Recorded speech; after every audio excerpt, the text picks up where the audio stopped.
Now, this is one cosplay fantasy that no one would want as a reality.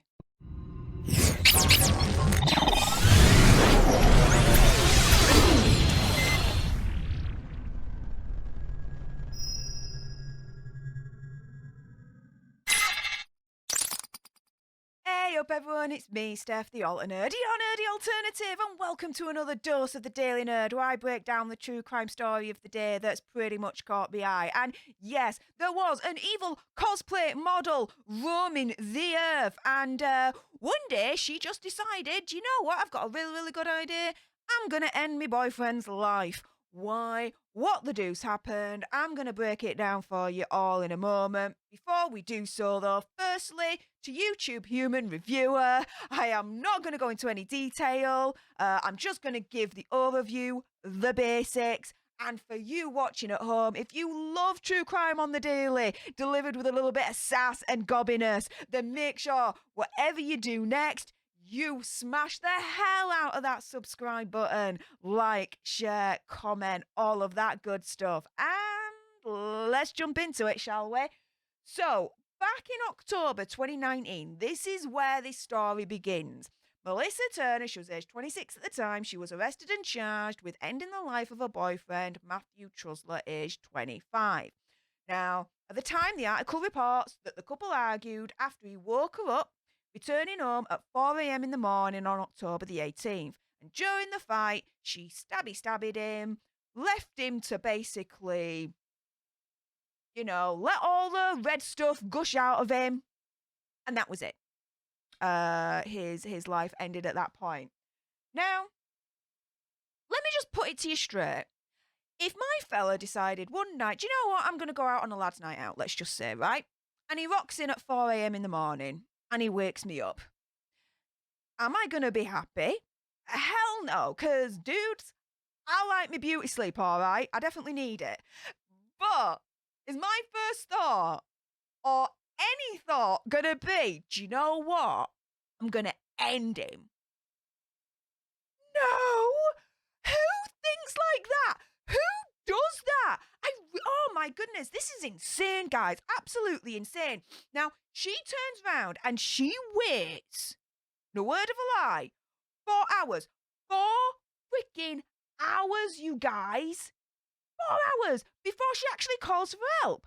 And then when they come, she tries to make up this all cockamamie story where it's like, oh, well, I found him on porch and, I tried to revive him, but, I failed and, I can only imagine, she's distraught and she's crying and she's being a proper little cosplay actress and all that jazz, right? But guess what? She didn't bet on the fact that her neighbours, quite wisely, had surveillance that caught audio. And on the audio and the surveillance, it shows her saying things like, you stay down, effing da, and I hate you. Okay. So, yeah. You really loved your boyfriend there last, didn't you? Who are these people? Why do people do these things? This is nuts with a capital N, right? Now, what then happens? The court case happens. So, as we get back to it, she took the stand, and her defense was that she feared for her life. So, all together, she's changed the story, right? From, oh, well, I found him on the patio and I tried to revive him, blah, blah, blah, blah, blah, to, well, hang on, cowbag, you've just got caught out by surveillance. You're chatting shiz there, right, all day long, to now it's, oh, well, sorry, it was defense. It was defense. But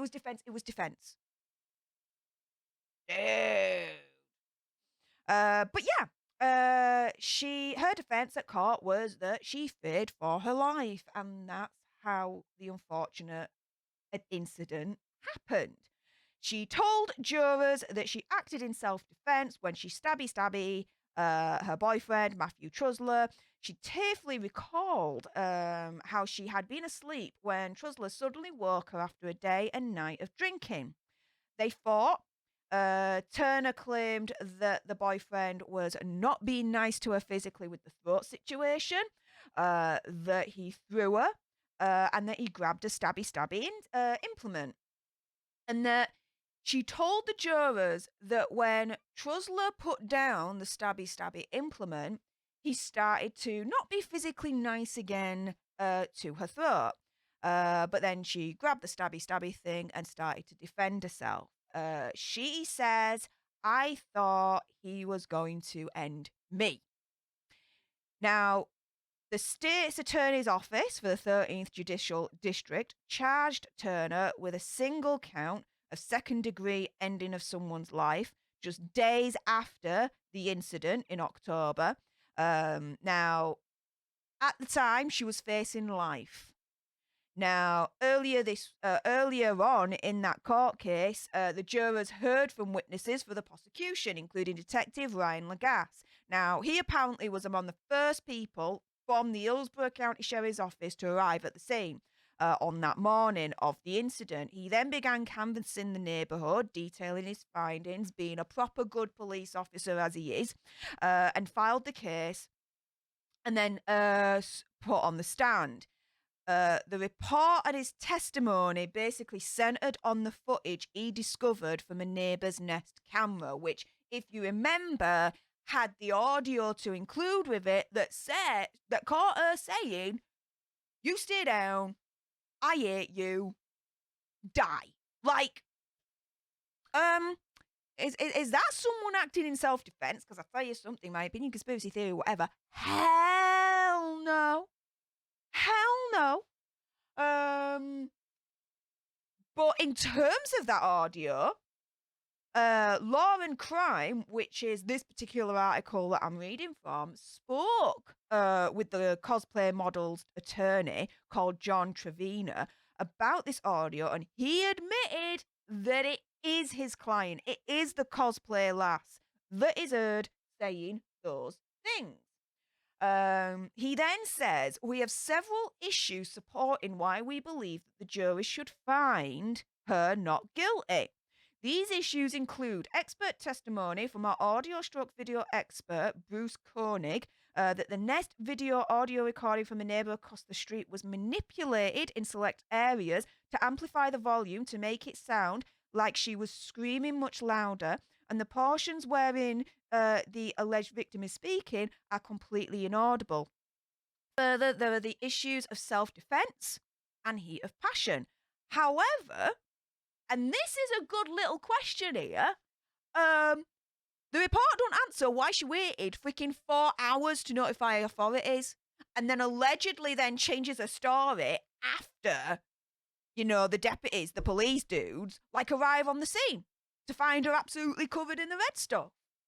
Good question, right? Well, okay, but then why did it take her 4 freaking hours then to call the authorities? And then when the authorities come on the scene, she has a story and then she freaking changes it.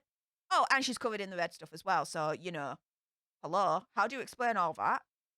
And even if, right, the audio was manipulated in terms of increasing the volume level so that you could hear her more, even if that was the case, if you think of the content of what she was saying, you stay down, die, and I hate you. Well, whether she was screaming that or not, they're not very loving words to a boyfriend that apparently you're supposed to adore, right? Just saying.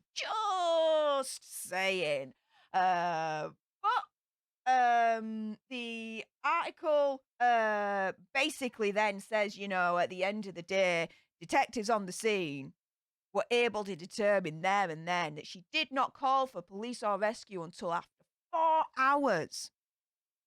4 hours. And that's apparently because of the watch that he wore, which measured his heart rate in real time. So, smartwatches basically are really, really good to be able to determine cause of death these days. Who knew, right? But yeah, 4 hours. She was caught out by a smartwatch. Quite literally. This is the world. This is the times that we live in right now. That is insane. Now, in regards to the court filing, it was found out that she turned down a plea deal that would see her serve 25 years in prison and unsuccessfully countered by trying to seek a 5-year sentence. So basically, she was offered 25 years for a plea deal. She turned around and cheekily said, "Nah, I want 5 years." Like, what? The cheek. I mean, sometimes if you don't ask, you don't get. Don't get me wrong. You know, I respect her for having the balls to freaking try and say, "No, I want 5 years," and ask for that. But dude, come on, that was a proper cheeky ask there. I'll tell you that right now. But at the time of this article, she was in foreclosure on the home that she and her boyfriend purchased just months before his passing.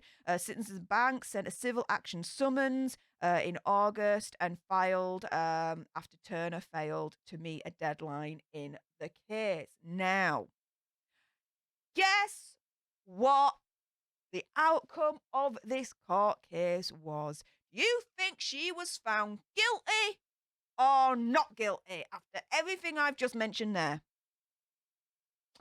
Well, if you said guilty, ding, ding, ding, ding, ding, ding, ding, ding, ding, correcto answer.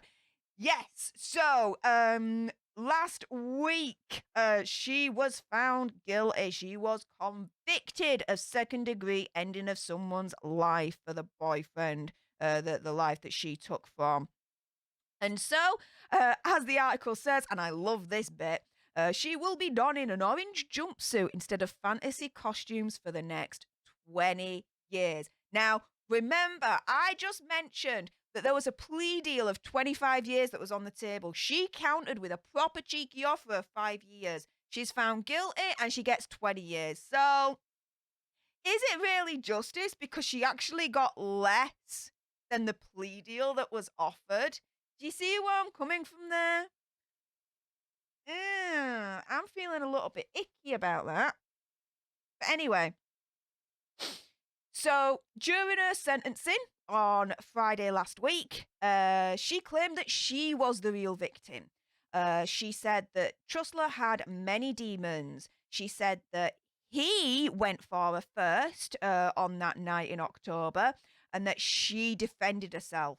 She says, "I loved him and I didn't want to do that to him. The last thing that he wanted, he always tried to hide his drinking, his mental health, and how depressed he was. He tried to hide it from everyone. The last thing that he would want for the world to know any of it." However, a mother said that her daughter, the one that's now guilty in jail wearing orange jumpsuit instead of the cosplay fantasy costumes, said that her daughter took it all in silence. She says, "I'm her mum. She's never been a confrontational person. She tries to avoid it and hide her pain."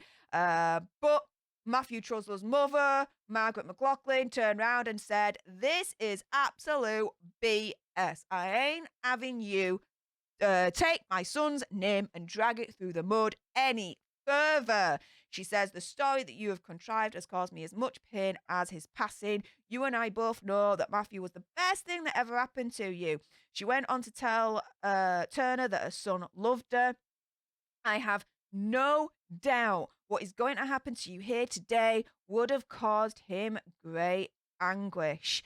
And later, Matthew's brother, Sean Trusler, also refuted Turner's claims against Matthew.